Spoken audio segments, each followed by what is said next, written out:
Question number 3 है a rectangle has sides of length. एक rectangle है जिसकी लेंथ हमारे पास ये दी गई है, ठीक है, एंड ये, ठीक है, ये दो रेक्टेंगल की हमें लेंथ दी गई है। एक्सप्रेस का मतलब होता है जाहिर करना, express the area of the rectangle. तो उन्होंने बोला हमें यहाँ पे कि आपने यहाँ पे एरिया जो है वो एक्सप्रेस करना है, जाहिर करना है इन द फॉर्म, इस फॉर्म में, ठीक है, जबकि यहाँ पे ए और B, where A and B are integers, A और बी हमारे पास क्या है, इंटीजर्स हैं, ठीक है। तो स्टूडेंट यहाँ पे मैं आपको रिपीट कर दूँ कि उन्होंने हमें क्या बोला है क्वेश्चन में ये बोला गया है कि एक रेक्टेंगल है कि जिसकी दो साइड है, एक ये वाली और एक ये वाली, ठीक है। इस रेक्टेंगल का आपने जो है एरिया फाइंड आउट करना है, ठीक है, जबकि आपको दो लेंथ दे दी गई है और इसका आपने एरिया फाइंड आउट करना है, और वो भी किस फॉर्म में करना है, इसकी फॉर्म बता दिया, इस फॉर्म में आपने इसका एरिया फाइंड आउट करना है। और इसमें ये भी बता दिया कि ये जो ए और बी है ये एक इंटीजर है, ठीक है, ये दोनों एक इंटीजर्स हैं। अब स्टूडेंट सॉल्व करते हैं इसको। तो यहाँ पे मैंने एक रेक्टेंगल बनाया है, ठीक है, रेक्टेंगल इस तरह का होता है। और स्टूडेंट रेक्टेंगल की जो आपस में आमने सामने वाली जो साइड होती है वो इक्वल होती हैं, ठीक है, जैसे ये और ये साइड इक्वल है, ये और ये साइड इक्वल है, ठीक है। इसमें एक और चीज़ होती है, इसके जो जितने भी हमारे पास इसके एंगल्स होते हैं वो 90 डिग्री के होते हैं, 4 ही एंगल होते हैं, ठीक है, ये मैंने यहाँ पे बनाए हुए हैं। तो इनके जो एंगल्स होते हैं वो इक्वल होते हैं 90 डिग्री के, 90 डिग्री के एंगल्स होते हैं इसके, ठीक है। ये जस्ट अभी मैं आपको रेक्टेंगल के बारे में बता रही हूँ। अब रेक्टेंगल के बारे में आपको पता चल गया है रेक्टेंगल क्या होता है, ठीक है। अब स्टूडेंट हम चलते हैं इसके क्वेश्चन की तरफ। पहले हम यहाँ पे गिवन डाटा लिख लेंगे, हमें उन्होंने क्या चीज़ें दी हुई है। तो स्टूडेंट उन्होंने हमें दो चीज़ें यहाँ पे दी हुई हैं, ठीक है, एक ये और एक ये, ठीक हो गया। इसकी जो साइड है वो हमें दी हुई है। तो स्टूडेंट यहाँ पे हम अगर रेक्टेंगल को देखें तो वो साइड एक लेंथ बनती है और एक विड्थ बनती है, ठीक है। तो इसको हम नाम दे देंगे इसकी लेंथ का और इसको दे देंगे विड्थ का, ठीक है। तो यहाँ पे स्टूडेंट हमारे पास गिवन डाटा में लेंथ आ गई है, लेंथ हमारे पास आई है स्टूडेंट 2 + √18, और जो विड्थ है, विड्थ हमारे पास आई है स्टूडेंट 5 - 4/√2। और फाइंड आउट करने के लिए क्या बोला हुआ है, इस रेक्टेंगल का एरिया फाइंड आउट करने के लिए बोला हुआ है। तो यहाँ पे हम लिखेंगे एरिया ऑफ रेक्टेंगल, ठीक है, ये हमने फाइंड आउट करना है। तो अच्छा स्टूडेंट पहले ये भी देखिए कि एरिया क्या होता है। जैसे ये हमारे पास एक रेक्टेंगल है ना, तो इसके अंदर की जितनी भी जगह है, ठीक है, ये सारा एरिया है, इसको हम एरिया बोलेंगे, ठीक है। तो इसमें हमने इस एरिया को फाइंड आउट करना है। तो स्टूडेंट यहाँ पे हमें रेक्टेंगल के एरिया का फार्मूला पता होना चाहिए, ठीक है। तो ये आपने रेक्टेंगल के एरिया का फार्मूला याद करना है। तो स्टूडेंट यहाँ पे आ गया हमारे पास area of rectangle. Student area का जो रेक्टेंगल का फार्मूला होता है वो होता है लेंथ क्रॉस विड्थ, ठीक है, लेंथ और विड्थ जो है वो मल्टीप्लाई होती हैं। तो स्टूडेंट अगर प्रैक्टिकल लाइफ में आपसे कोई जो है वो क्वेश्चन कर लेता है या पूछ लेता है, ये जो रेक्टेंगल में या फिर कोई शेप है, कोई स्विमिंग पूल है, ठीक है, ये जो इंजीनियर होते हैं ये सारे जो है ना, ये चीज़ें मैथ इसीलिए ज़्यादा पढ़ा जाता है क्योंकि ये चीज़ें दिखी जाती हैं, ठीक है। फॉर एग्ज़ाम्पल कोई स्विमिंग पूल है इस तरह का रेक्टेंगल टाइप का, तो उसका एरिया फाइंड आउट करना है आपने। तो उसका एरिया कैसे फाइंड आउट करोगे, तो स्टूडेंट इसी फार्मूला से आप उसका एरिया फाइंड आउट करोगे, ठीक है। उसमें दो चीज़ों का पता होना चाहिए, इसकी लेंथ का और इसकी विड्थ का, ठीक है। लेंथ और विड्थ को मल्टीप्लाई करेंगे तो इस रेक्टेंगल का जो है वो एरिया फाइंड आउट हो जाएगा, ठीक है। तो प्रैक्टिकल लाइफ में भी आपने इसको याद रखना है, ये चीज़ें अप्लाई करनी है। तो स्टूडेंट यहाँ पे हमारे पास इज इक्वल टू लेंथ क्या थी, लेंथ हमारे पास स्टूडेंट ये है, ठीक है। तो इसको लिखेंगे और विड्थ में हम इसको लिखेंगे। तो लेंथ हमारे पास आ गई स्टूडेंट 2 + 18 मीटर, ठीक है। इसमें इसका यूनिट भी आएगा मल्टीप्लाई विड्थ हमारे पास क्या है स्टूडेंट, विड्थ हमारे पास है 5 - 4/√2। यहाँ पे आ गया हमारे पास 5 माइनस 4/√2 और साथ में इसका यूनिट मीटर। अच्छा स्टूडेंट, एरिया के लिए जो है ना ये चीज़ आपने याद रखनी है कि एरिया का जो यूनिट है वो हमेशा स्क्वायर में होता है। ठीक है, अब देखें ये दोनों इसके यूनिट लिखने लाजमी होते हैं। देखिए अब इसके यूनिट और इसका यूनिट मैंने लिखा ना दोनों का, अब ये दोनों मल्टीप्लाई होंगे तो इसका स्क्वायर में हो जाएगा। तो इसमें याद रखने वाली क्या चीज़ है कि जो एरिया होता है उसका यूनिट हमेशा स्क्वायर में होता है। तो स्टूडेंट यहाँ पे हम इन दोनों को मल्टीप्लाई करेंगे। ठीक है, तो हम इस तरह से पहले करते हैं कि इसका जो यूनिट है उसको हम जो है ना एक साइड पे कर लेते हैं। ठीक है, ये दोनों मल्टीप्लाई हो रहे हैं तो जाहिर है इसके यूनिट भी मल्टीप्लाई हो रहे हैं। तो m को m के साथ, मीटर को मीटर के साथ मल्टीप्लाई किया तो मीटर स्क्वायर बन गया। ठीक है, तो इसको हम लिख लेते हैं कुछ इस तरह से, मल्टीप्लाई -4/√2।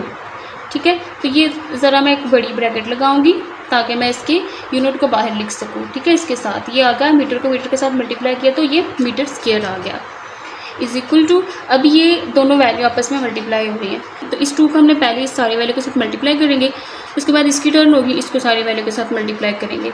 तो इस 2 को इसके साथ मल्टीप्लाई किया तो 2 5 और कितना हो गया 10 हो गया। ठीक है, उसके बाद इसके साथ है तो 2 को इसके साथ मल्टीप्लाई करेंगे तो 2 4 और कितना हो गया 8 हो गया। तो ये माइनस है तो यहाँ पे आ गया -2 4 और 8 डिवाइड बाई √2। अब इसकी टर्न है, इसकी टर्न तो इसके साथ ख़त्म हो गई, अब इसकी टर्न है 18 स्क्वायर को 5 के साथ मल्टीप्लाई करेंगे तो ये प्लस है तो प्लस आ गया 5/√18। इसको इसके साथ किया माइनस तो ये आ गया 4/√18 डिवाइड बाई √2 और ये बाहर इसका आ गया यूनिट मीटर स्क्वायर। आपने मोस्टली ये चीज़ें करनी है कि इसका जो स्क्वायर रूट है नीचे से इसको आप कैंसिल करें। ठीक है, इसको ख़त्म करें। उसकी वजह क्या है, उसकी रीज़न क्या है? उसकी रीज़न ये है कि क्वेश्चन में उन्होंने हमें पहले ही इसकी फॉर्म बता दी है कि आपने इस फॉर्म में इस क्वेश्चन का आंसर लेके आना है। ये देखें इस फॉर्म में बोला उन्होंने हमें। ठीक है, तो इसमें देखिए डिनोमिनेटर में कुछ भी इस तरह का नहीं है कि हमारे पास यहाँ पे स्क्वायर रूट हो या फिर कोई नंबर हो। ठीक है, तो हमें कोशिश ये करनी है क्वेश्चन में कि जो हमारे पास क्वेश्चन चल रहा है उसका जो नीचे डिनोमिनेटर है वो ख़त्म किया जाए। तो इस √2 को हमने जो है यहाँ से कैंसिल करने की कोशिश करनी है। तो ये 10 हमारे पास ऐसे ही आ गया। ठीक है, माइनस अगर मैं यहाँ पे स्टूडेंट 4 को 2 के साथ मल्टीप्लाई करती हूँ तो 4 2 और 8 ही रहता है। ठीक है, तो ये √2 + 5। अब ये हमारे पास है 18। तो स्टूडेंट इसमें हम इसको भी ओपन कर सकते हैं। ठीक है, देखिए ज़रा इसका कुछ इस तरह से होगा। 18 है हमारे पास। ठीक है, तो 18 है तो सबसे पहले देखिए 2 के टेबल में 18 आता है तो 2 9 और 18। ठीक है, 9 2 के टेबल में नहीं आता, 3 के टेबल में आता है तो 3 3 और 9, 3 1 और 3। तो 3 कितने टाइम आया है? 3 हमारे पास 2 टाइम आया है तो इसके ऊपर हम स्क्वायर बना सकते हैं और ये 2 जो है वो इसी तरह से आ जाएगा। तो हम इसको लिख सकते हैं 3 की स्क्वायर। ठीक है, मल्टीप्लाई 2 -4 ये भी 18 है। ठीक है, स्क्वायर रूट 18 है तो इसको भी हम ऐसे ही लिखेंगे 3 का स्क्वायर मल्टीप्लाई 2 √2 और बाहर ब्रैकेट में मीटर स्क्वायर। अब स्टूडेंट 10। ठीक है, माइनस। अच्छा स्टूडेंट अगर इसको मैं 2 टाइम लिखूं, देखें अगर मैं यहाँ पे 2 स्क्वायर रूट लेती हूँ। ठीक है, 2 स्क्वायर रूट लेती हूँ तो इन दोनों को मैं मल्टीप्लाई करूँ अगर, ठीक है, तो इसकी पावर 1 है, इसकी पावर 1 है तो ये मल्टीप्लिकेशन में बेस सेम है तो पावर ऐड हो जाती है तो 1 + 1 किया। ठीक है, तो ये आ गया हमारे पास √2 और इसका होल स्क्वायर 1 + 1 2। ठीक है, तो ये इसके साथ कैंसिल हो गया तो हमारे पास आंसर आ गया 2। तो स्टूडेंट यहाँ पे हम इस 2 को इस फॉर्म में लिख सकते हैं। मीन्स दैट अगर ये 2 है ना, ठीक है, तो इसको हम इस फॉर्म में लिख सकते हैं क्योंकि ये जब मल्टीप्लाई होगा मल्टीप्लाई होकर फिर से 2 बन जाएगा ये वाला। ठीक है, तो इसको हम इस फॉर्म में लिख सकते हैं तो इसको इस फॉर्म में लिखते हैं।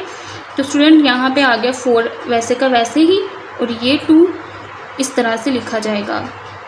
ठीक है, ये दोनों मल्टीप्लाई हो रहे हैं और एक √2 + 5 ये इसके साथ हो गया कैंसिल तो ये 3 स्क्वायर रूट से हो गया आज़ाद तो ये आ गया स्क्वायर रूट के बाहर और रिमाइंडर रह गया 2।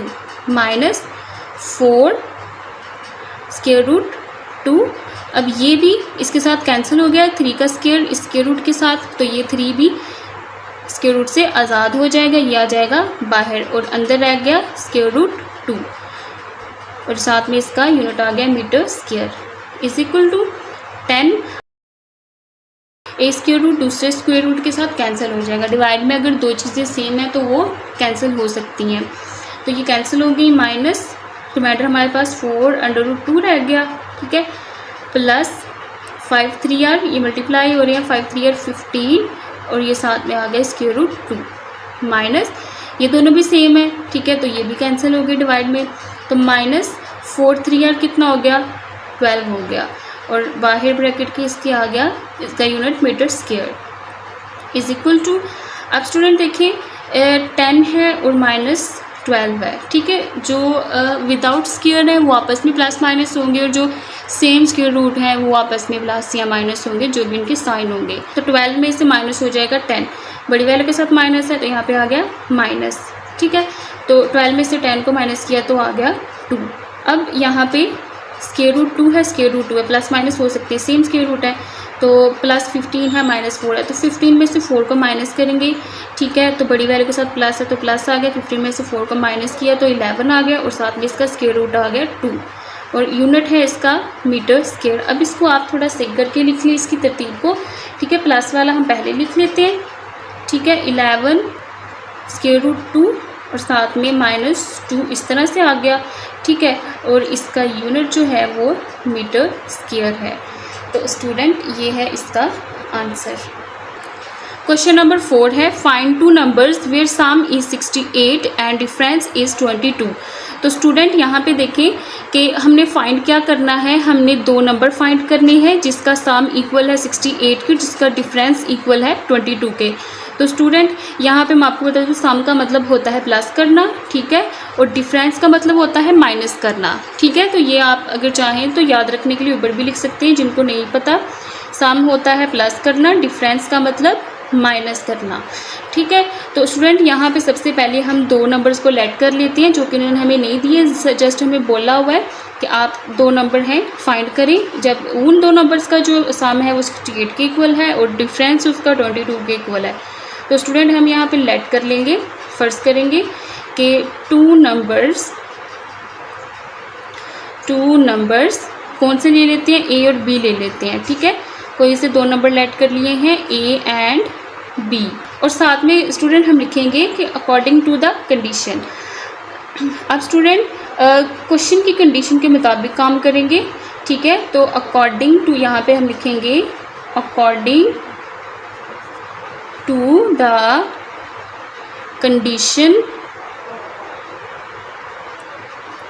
Condition of question. तो क्वेश्चन की कंडीशन क्या है, क्वेश्चन की कंडीशन ये है कि जो हमारे पास 2 नंबर हैं, ठीक है, उनका सम जो है वो किसके इक्वल है 68 के इक्वल है। तो ये हमने 2 नंबर लेट किए हैं तो इनको हम प्लस करेंगे, ठीक है, तो इनका सम जो है इनको प्लस करके क्या है हमारे पास यहाँ पे दिया हुआ 68, ठीक है, इसको हम इक्वेशन नंबर 1 का नाम दे लेंगे। उसके बाद according to condition of question क्या है, डिफरेंस इसका 22, तो इन्हीं 2 नंबर्स का हम डिफरेंस लेंगे। डिफरेंस मीन्स माइनस करना, A minus B is equal to क्या दिया है 22 दिया है, तो इसको क्वेश्चन नंबर 2 का नाम दे देंगे, ठीक है। अब स्टूडेंट इन दोनों को हम कर लेते हैं प्लस, ठीक है, तो यहाँ पे हम लिखेंगे ऐड, ठीक है, यहाँ पे हम लिखेंगे एडिंग इक्वेशन नंबर 1 एंड 2, ठीक है, इन दोनों क्वेश्चन को प्लस करेंगे। अब लेफ़्ट हैंड साइड में जो है वो प्लस होगी और राइट हैंड साइड में प्लस होगी। तो ये हमारे पास इसकी लेफ़्ट साइड है a प्लस बी और इसकी भी लेफ़्ट साइड है a minus B is equal to right hand side हमारे पास है 68 प्लस 22, माइनस बी और प्लस बी ये एक दूसरे के साथ कैंसिल हो गए, दोनों सेम है और एक माइनस की प्लस की, तो ये दोनों कैंसिल हो गई। 1a ये है और 1 ये है, 1 + 1 2a, ठीक है, और ये 68 में 22 को प्लस करें। स्टूडेंट यहाँ पे 68 में प्लस करते हैं 22 को, तो ये हो गया 8 + 2 10 और 1 कैरी चला गया, ठीक है। 6 और 2 हमारे पास हो गए 8 प्लस 1 किया तो 90, ये हमारे पास आ गया 90। इस करके आया 90। ए इधर ही रहेगा, 2 इधर जाके डिवाइड हो जाएगा, इधर ए के साथ मल्टीप्लाई हो रहा है तो इक्वल की दूसरी साइड पर जाएगा तो क्या हो जाएगा, डिवाइड हो जाएगा। अब स्टूडेंट इसको हम डिवाइड करते हैं। देखिए यहाँ पे हमारे पास है 0, अगर मैं इसका 1 इसको दे दूँ तो ये 10 बन जाएगा, रिमाइंडर हमारे पास 8 रह जाएगा। तो 2 5 आर 10 और 2 4 आर 8, ठीक है। 10 बना था ना तो 2 5 आर 10 हो गया और 8 रिमाइंडर रह गया था तो 2 4 आर 8 हो गया। तो ये हमारे पास ए जो है वो आ गया 45। अब स्टूडेंट इस ए की वैल्यू को हम इक्वेशन 1 और 2 में पुट करके इनकी वैल्यूज़ फाइंड आउट करेंगे। यहाँ पे हम लिखेंगे पुट द वैल्यू ऑफ ए, ठीक है, इन इक्वेशन 1 एंड 2। तो स्टूडेंट इक्वेशन नंबर 1 हमारे पास क्या है, इक्वेशन नंबर 1 है हमारे पास a plus b is equal to 68। तो स्टूडेंट ये a हमारे पास आया है 45, ठीक है, ये आ गया है 45। तो a की जगह पे आ गया 45 प्लस b वैसे ही रहेगा इज इक्वल टू 68। तो स्टूडेंट यहाँ पे b हमारे पास इसी जगह पे रहेगा, ठीक है, b हमारे पास यहीं पे रहेगा और ये 68 अपनी जगह पे ही रहेगा और ये 45 इक्वल की इस साइड पे प्लस हो रहा है तो दूसरी साइड पे जाएगा तो माइनस हो जाएगा, तो ये माइनस हो जाएगा इधर आके, ठीक है, -45। अब 68 में से 45 को माइनस करें तो हमारे पास क्या वैल्यू आती है स्टूडेंट, हमारे पास वैल्यू आ जाती है 23, ठीक है। तो इस साइड पे हमारे पास है b, तो स्टूडेंट ये हमारे पास आ गई b की वैल्यू। तो स्टूडेंट a और b की वैल्यू हमारे पास आ गया। यहाँ पे एक ही इक्वेशन में पुट कर लें, ठीक है, सेकंड वाले में पुट आप ना करें क्योंकि हमें इसकी 2 वैल्यूज़ चाहिए, ठीक है। फाइंड 2 नंबर्स, यहाँ पे हमारे पास a आ जाता है, ठीक है, हमारे पास b आ जाता है। तो 45 और 23, तो ये हमारा है